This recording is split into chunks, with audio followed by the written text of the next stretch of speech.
Hi കൂട്ടുകാരെ, ഇന്നത്തെ കഥ ശ്രദ്ധിച്ചു കേൾക്കണേ. നീലക്കുറുക്കന്റെ വേഷപ്പകർച്ച.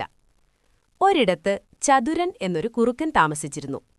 ഒരിക്കൽ വിശപ്പു സഹിക്കവയ്യാതെ അവൻ നഗരത്തിലേക്കിറങ്ങി. അവിടെയുള്ള പട്ടികൾ അവനെ ഓടിക്കാൻ തുടങ്ങി. പട്ടികളിൽ നിന്ന് രക്ഷപ്പെടാൻ ഓടുന്നതിനിടയിൽ ചതുരൻ അറിയാതെ ഒരലക്കുകാരന്റെ വീട്ടിലെ വലിയൊരു നീല ചായം കലക്കിയ പാത്രത്തിൽ വീണുപോയി.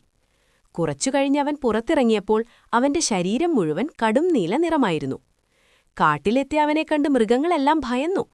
ഇതേതോ വിചിത്ര ജീവിയാണല്ലോ എന്നെല്ലാവരും കരുതി. ബുദ്ധിമാനായ ചതുരൻ ഈ അവസരം മുതലെടുത്തു.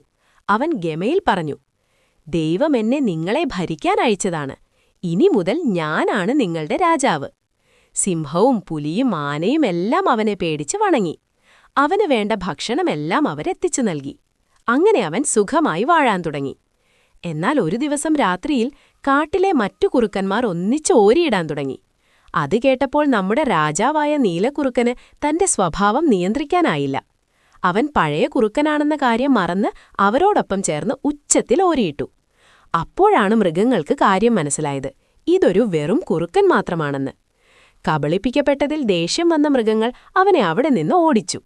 ഗുണപാഠം: നമുക്കെത്ര കാലം വേഷം കെട്ടിയാലും നമ്മുടെ യഥാർത്ഥ സ്വഭാവം ഒരിക്കൽ പുറത്തുവരും.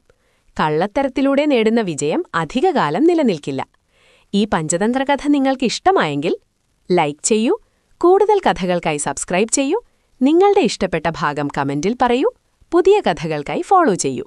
വീണ്ടും അടുത്ത പഞ്ചതന്ത്രകഥയിൽ കാണാം.